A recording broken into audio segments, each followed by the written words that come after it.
We grew up in the late 80s and graduated from high school in 1990.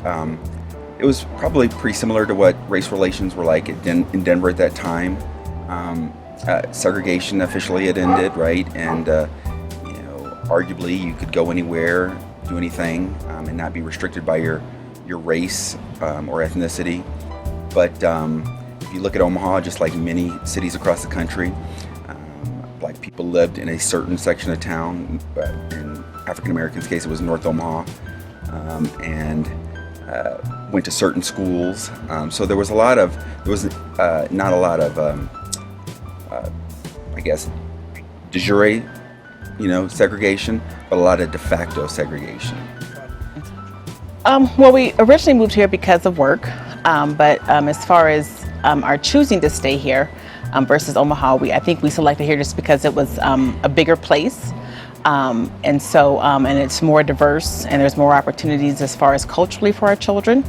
Whereas in Omaha, there still is quite a bit of, again, it's not segregation by law, but it's kind of everyone's over here, and so those sorts of things. And so we just think there were more opportunities and our kids were able to see more middle and upper class Black families, which we thought was very important, so that they don't always view themselves as an anomaly or the only one, and that they see people such as yourself, your families, and all of our friends and our circle of friends, that they're able to see all those role models. Which sometimes, again, there is a Black middle class in Omaha, but it's very small and it's very, very spread out. So I knew I was different. We lived in a primarily white neighborhood.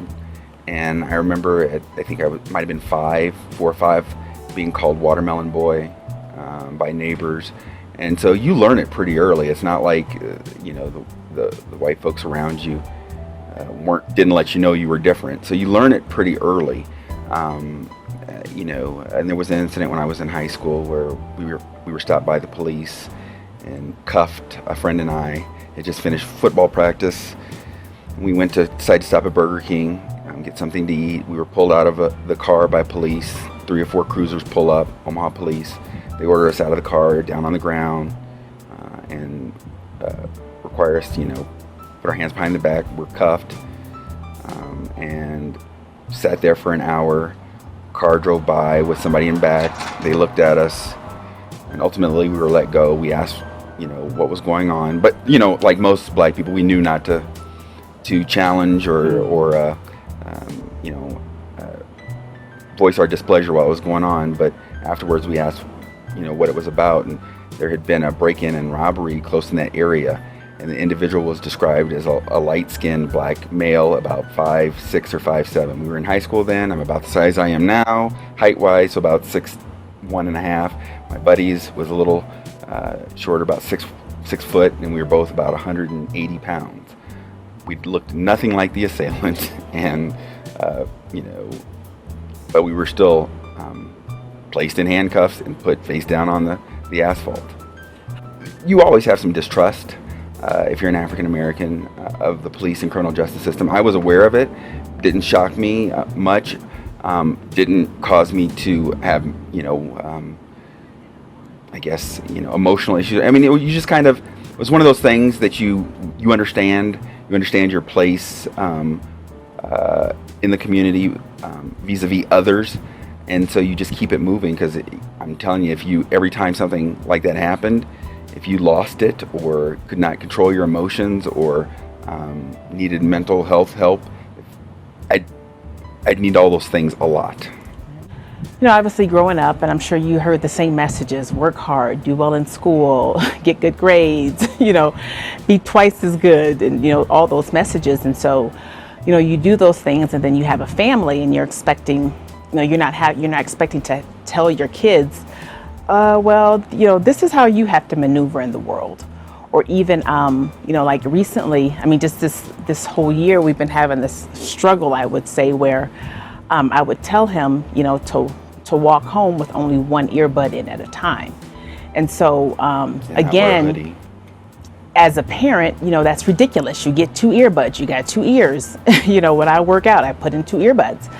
But my fear is that if he's walking and home and someone tries to stop him, even a neighborhood vigilante, right? That's always a possibility, but also law enforcement. And if he can't hear or something like that, that gets perceived totally different.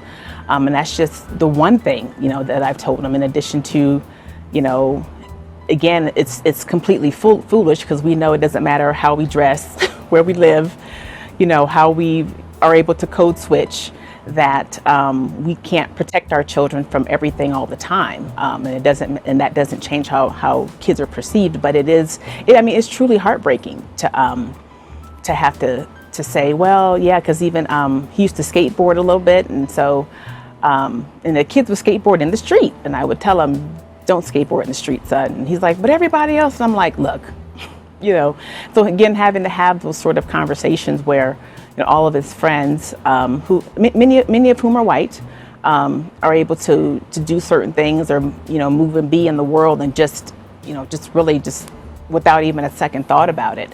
But I'm always worried about that, and so I struggle with, as a parent, always giving him this message of, like, the man could be watching you, and be careful.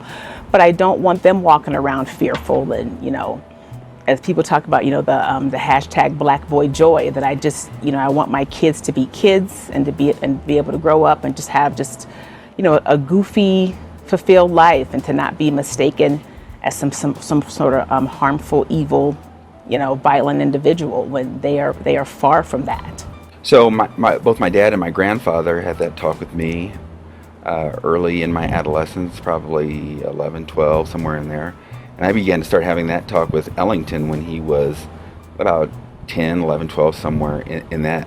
And early on, it might have been, I was probably less forthcoming.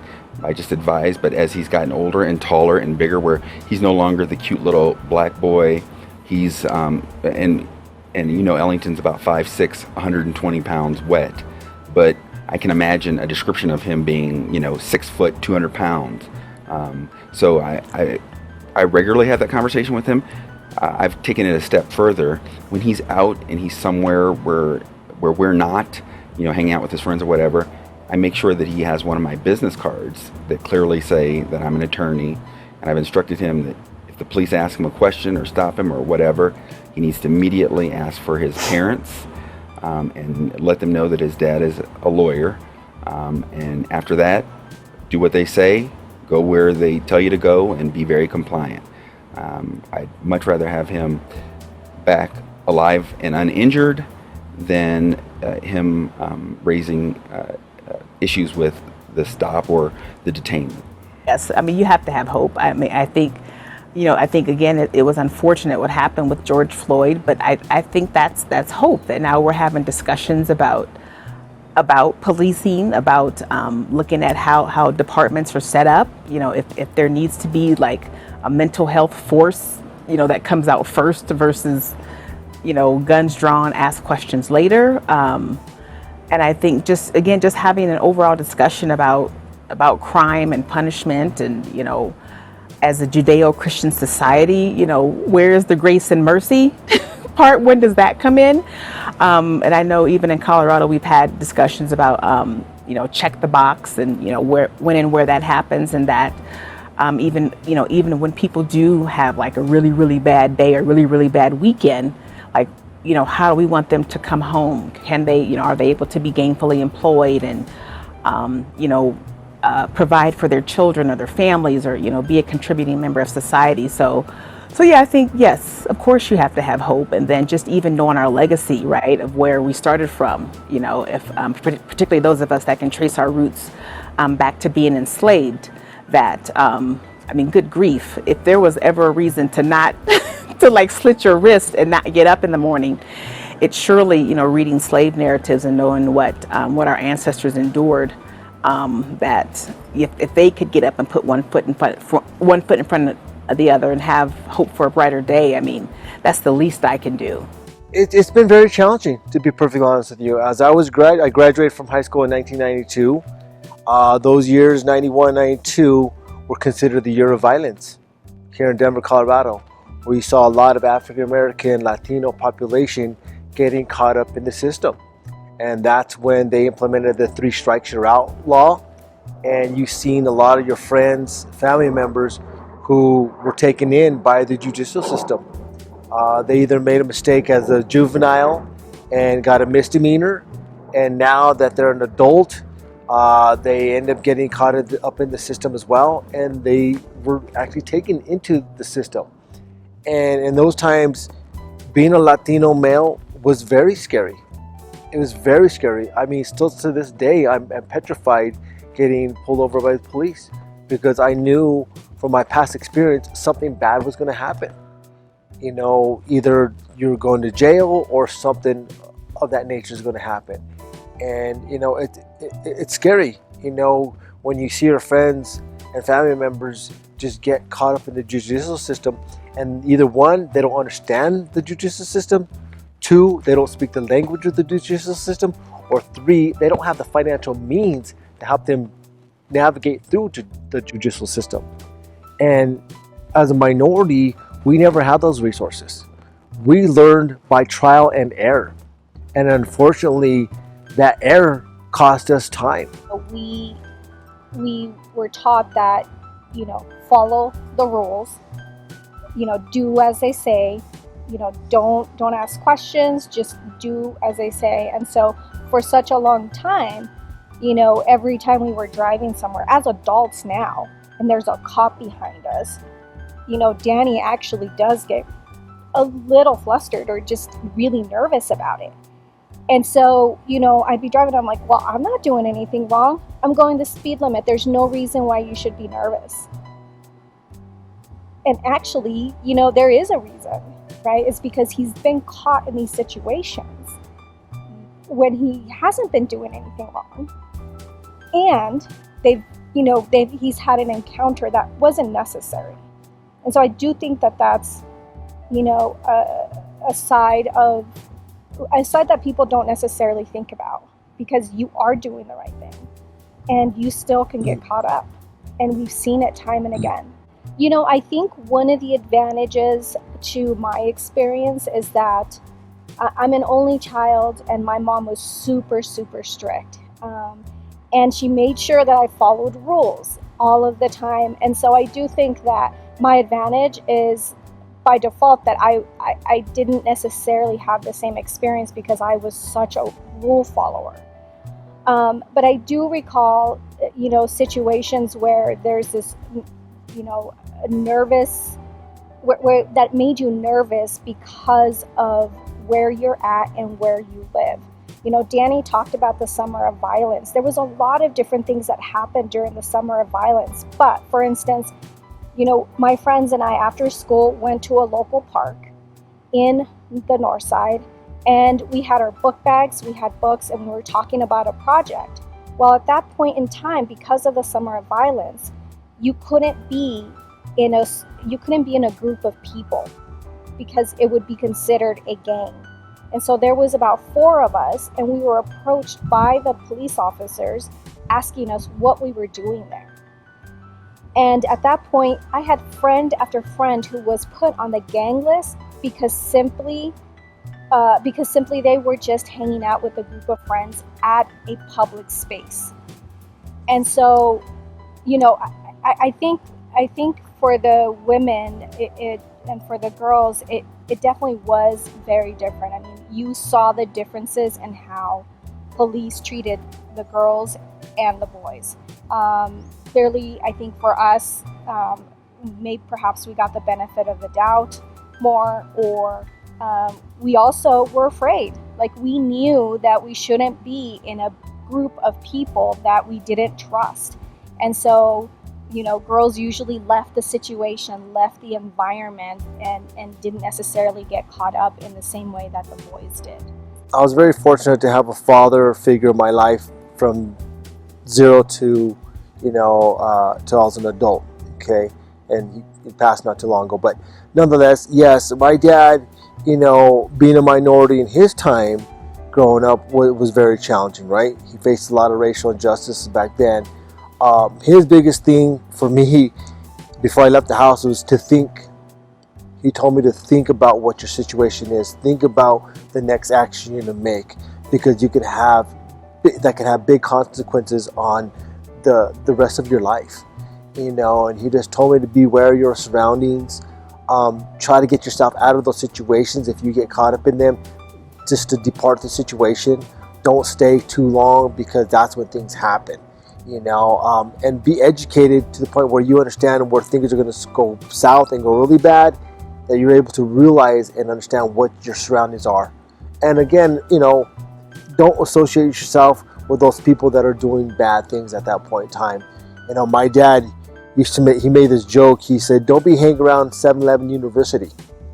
He's called 7-Eleven University because a lot of these kids that, dropouts, didn't go to school, were always just hanging around 7-Eleven, using the payphones and stuff like that. So I was really informed not to be in those places that could jeopardize my future and what's going on. So yes, we've had the talk. He just tell me, just be very safe, be cognizant of your surroundings, and pick good friends.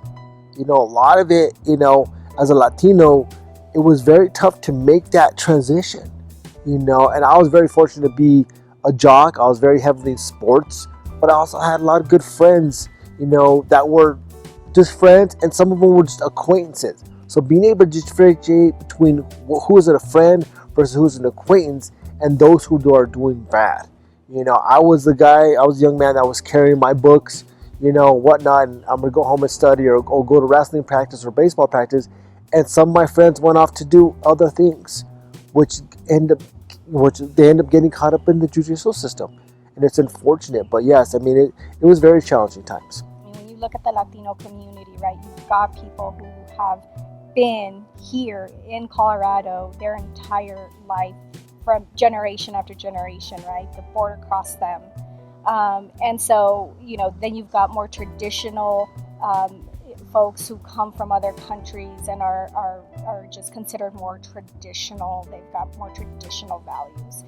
And I think what's really interesting is that for us, if you did something wrong and you got caught up, whether it be with police, with police, or even at school, the first question is, well, what did you do, right? It had to have been your fault.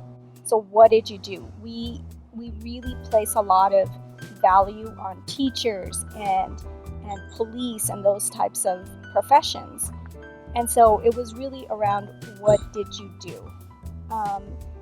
And so I think that, when our parents provided guidance and had conversations with us about not being caught up in a situation that could really have dire circumstances, but it's really around, don't get caught up in a bad situation. Better, remove yourself from it. And so I part of me feels like it is very cultural that we really do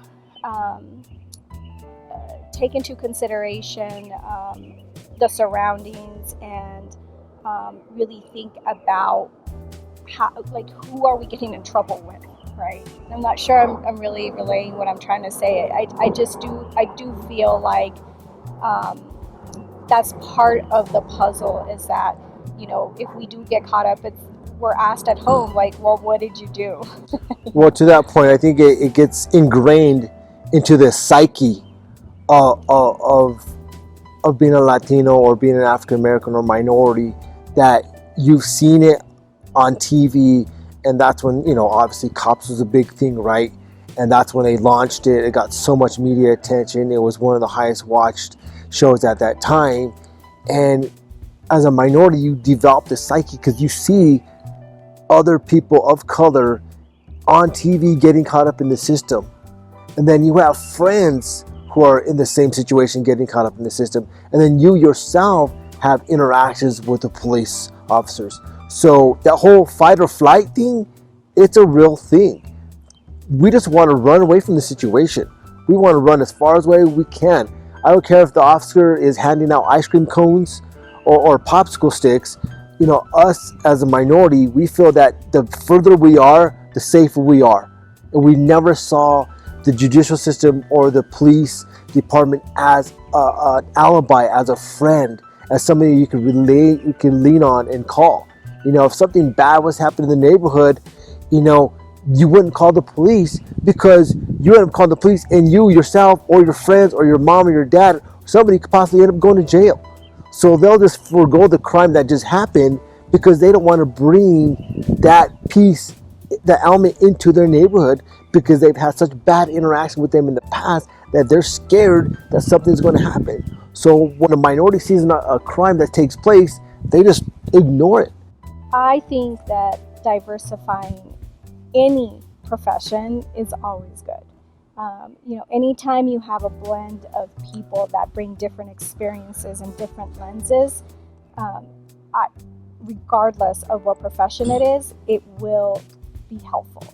I think in particular to, those professions like police, like the court system, it is even more so important. I think that one of the reasons why is because you're going in a situation that could potentially change your life. And so I think that it's important to have people who understand where you come from, who have empathy, and who you feel are going to do the right thing. I mean, it's key. I mean, obviously, it touches us in a multitude of ways. And I think having a diverse but just a diversity within those areas in terms of your parole officer, the judge, the community leaders, because it helps with the recidivism of these individuals going back into the system. You got to have somebody that could actually see where you're coming from, understand where you're coming from, and the decisions you made. I think what's been really great to see are all of the young people who have been engaged,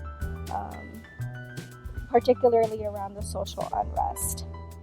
So that's been like a glass of fresh water. It's been really great to see that they're so passionate about it and that they're educating themselves, that they're bringing their friends along.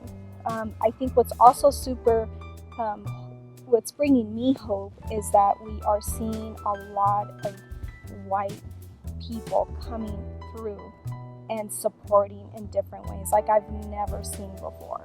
I do think that it has a lot to do with the fact that we're in a pandemic, and so we've been forced to kind of take a step back, right? Stay at home, social distance. It's really changed the way we live our lives day in and day out. And so this is allowing people the space and the time to actually stop and see what's been happening.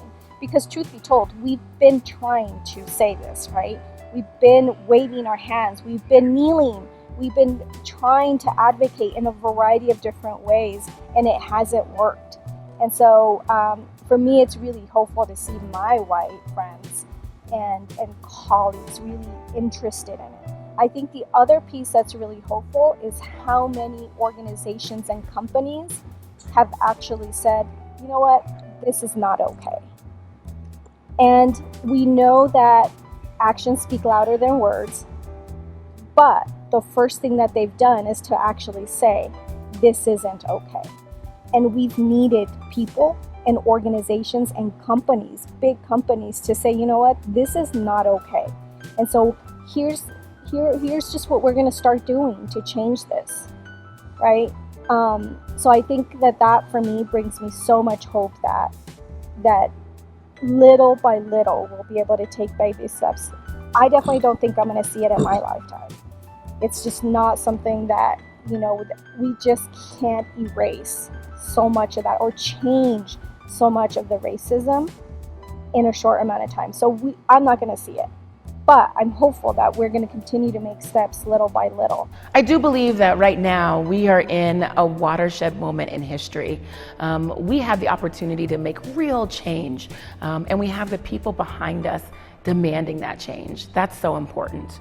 So this past, I shouldn't say this past month now, but just recently we passed Senate Bill 217, the Law Enforcement Accountability and Integrity Act, to demand real change within our law enforcement agencies across the state. Before the actions that happened and the demonstrations that happened in response to the death of George Floyd, but also Elijah McClain and Devon Bailey, we would not have been able to make that change here in Colorado. That bill would not have passed with bipartisan support. And so I think this moment is different than what we've seen in the past, because I have seen people change at the legislative level, but also I've seen people change, not just legislators, but people who are trying to recognize their own privilege, be it at the kitchen table, with their children, in their small circles, saying, you know, what can we do to be better? What does this look like? And that's really when we know that society is ready to make the big change that we need to see happen right now. So listen, I am a Black woman before I am a legislator, and seeing firsthand the impacts of police brutality and just a system of injustice on my own family has led my commitment to do this work. So my sister, for instance, has been in and out of the criminal justice system for about 30 years. My brother is a doctor in the Navy, but still gets pulled over because he's a Black man driving too nice of a car in too nice of a neighborhood. You know? So these issues impact me directly and my family directly. And it's in that personal experience where policy ideas come from, where real change can happen. And so I bring that experience into the Capitol. And I won't say I'm doing it alone either. I'm proud to have the support of my colleague, because I need a majority of the votes in order to pass anything. But even stronger is when we have a Black caucus and a Latinx caucus who are standing up and supporting these issues and demanding change. But we've known that the system does not look like us. It does not reflect people like us, Black, brown, even women. We need more diversity in our courts so that we all do feel like this is a place for justice. And so I did pass a bill that increased the number of judges, but also said that we were gonna commit to diversity amongst those appointments, and created a office with a position that's funded, right? To actually do the outreach and recruit for a more diverse bench. I think that is so, so, so important. Let me tell you why. So I have had a warrant before. A lot of folks don't talk about this, but I will say that when I was in college, I was on my way to the gym, I got pulled over, and I didn't have my driver's license on me. I got ticketed for that and had to go to court to show that I had a license, which I did, but I didn't have it on me. And I had no other violation in being pulled over that day. But my father passed away during this time. And I was a college student. I left to go to Louisiana. He had cancer, to be with him. And I completely forgot that I had to show up in court. And so when I got home, I received mail that said that I had a warrant out for my arrest for not appearing in court. I was terrified as a young person, right? I didn't even know what this meant. But I did know I was gonna show up the next time, and I went, and I was told on the phone, you know, when I called beforehand, that it was possible that I could be taken into custody right then. I later realized that that probably does not happen very often, but it does happen. But when I got there, I was fortunate enough to have been greeted by a Latina judge who asked me what happened, asked me why I didn't come to court. And then not only did she see my driver's license and then let me go, of course, but she also refunded all my court fines and fees. So I feel like I was lucky in that moment that I was able to see and connect with someone who maybe had a higher chance of relating to just what I was going through, you know, and asking the right questions. But our justice system shouldn't be built on luck and chance, you know? If I happen to have someone else, there was an opportunity for a very different outcome, right? And so we shouldn't have a system like that. We should have a system where everyone has access to justice that is fair and swift and just and compassionate. You know, I think it's important to build trust on both sides, because if you actually want to get anywhere in society or in change, you have to have that trust. You have to build that trust. But that trust comes from truly understanding where people are coming from. You may not ever be able to walk in their shoes. You may not ever be able to directly understand what it's like to have a family member who's struggling with addiction, right? But trying to listen, trying to hear them, acting with compassion and grace, I think will allow for a system that is more just, but that also helps folks to actually be thriving in society, right? Not just come in and out of a system that's meant to turn people in and out. That's not what we need, that's not productive, and that's not where we're gonna actually help to build a society that we want. You know, I don't know that I chose this path, I think it chose me. But as Congressman John Lewis says, it is time for us to get into some good necessary trouble. And I like to get into good trouble. And so for me right now, it is a time for legislators to step up and make change. You know, if they didn't before, that's fine. I'm not going to judge that. But what I want to see is people really committing to that change moving forward. And it doesn't have to only be led by Black legislators. It should be led by our white counterparts as well. And so I look forward to working with folks in the judicial system, in the legislative system, in the executive branch, and also in our education system to make the changes that we truly need to see a just society.